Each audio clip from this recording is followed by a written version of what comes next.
دوستان مو جوړ په خیر. نن راووتلو د اختر څلورمه ده، سهار تقریبا 9:30 بجې دي.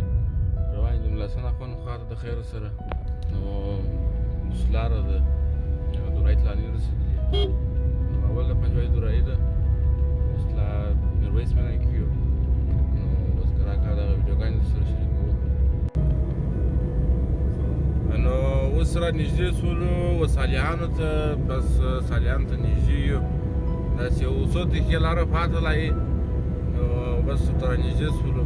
اول صالحان دي دغه مایبینې پورې، د مایبینو بعد نو بیا د پنجوایي بازار دی، نو د هغه څخه بعد کې بس کوچني کوچني کلیپو کې دا ځایونو دا منظرې ډېر ښایسته ځای دی. سره وینئ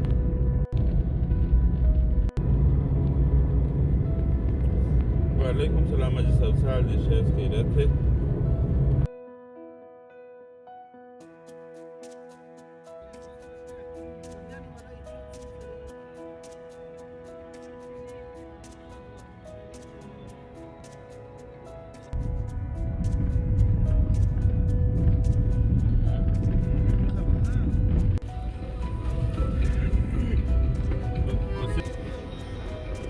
عزیز صاحب هم دغسې و.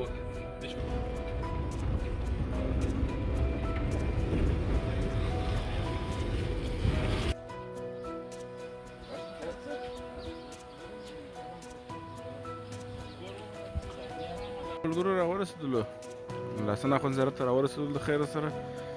ډېر ښایسته ځای دی ماشاءالله، ډېر د طبیعت راسته کېدو ځای دی.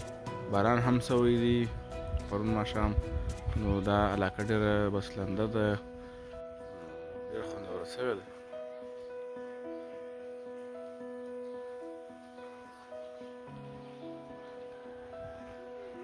ماشاءالله دا خو نو سارام ده، نو سارا خو نو جلا خوندونه دي، هسې یو رقم کیف لري.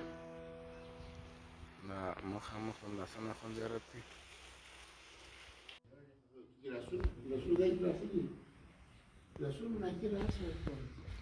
راځئ ملګرو چې ورسو دننه د اخوند داسې ځای دی،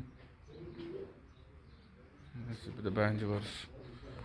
السلام علیکم زره. وعلیکم السلام. ښایست په خیر یاست؟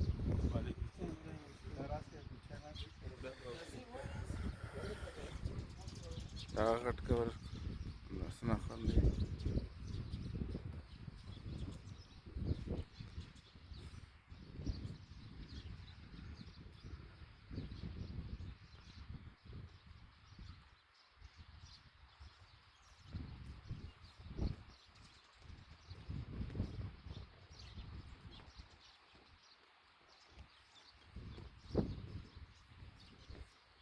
دا د لاسن اخوند په شاوخوا باندې قبرونه دي، حجره ډکه ده.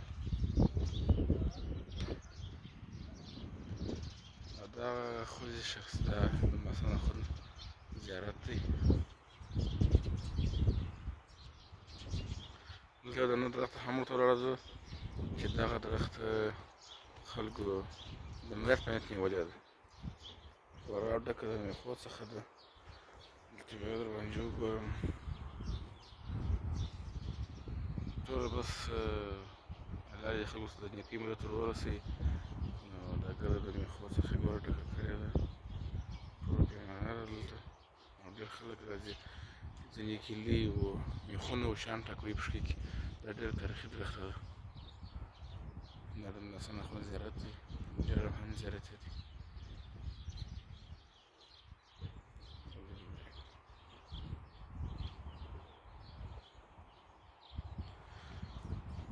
دا د ناستې ځای دی، دا ګنبده ده، لوړ پر وخېږو.